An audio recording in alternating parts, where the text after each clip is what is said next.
আসসালামু আলাইকুম। আমি রাজস্ব আইডিয়াল স্কুলে অষ্টম শ্রেণীর একজন শিক্ষার্থী। আমি মোহাম্মদ তানভীর রহমান নাই। কিছুক্ষণ আগে আমাদের বিজ্ঞান বিষয়ের সিনিয়র শিক্ষক রাসেল হাসান স্যার দেখিয়েছেন কীভাবে রাসায়নিক বিক্রিয়ার মাধ্যমে রঙের পরিবর্তন ঘটে। আমি তারই ধারাবাহিকতা অনুসরণ করে রাসায়নিক বিক্রিয়ার মাধ্যমে আমি রঙের পরিবর্তন ঘটেছি। প্রথমে আমরা আমাদের প্রয়োজনীয় উপকরণের সাথে পরিচিত হয়ে নিই।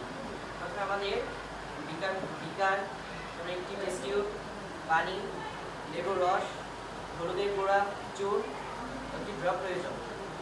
এখন আমি পরীক্ষণটি শুরু করছি। প্রথমে আমি পরিমাণ মতো পানি নিই।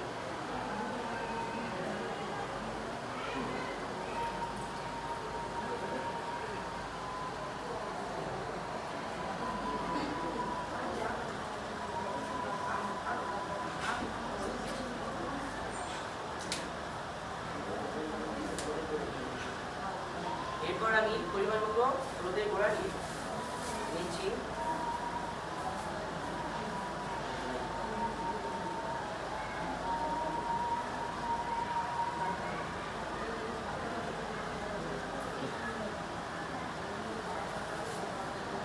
এরপর এটাকে ভালোভাবে মিশিয়ে নিচ্ছি।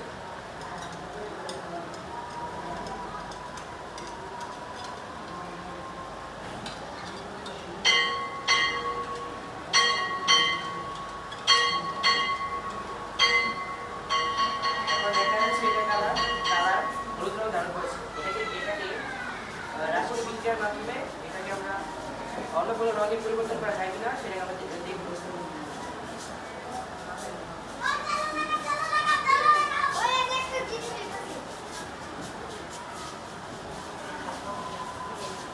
এখন আমরা পরিবর্তন করে নিচ্ছি।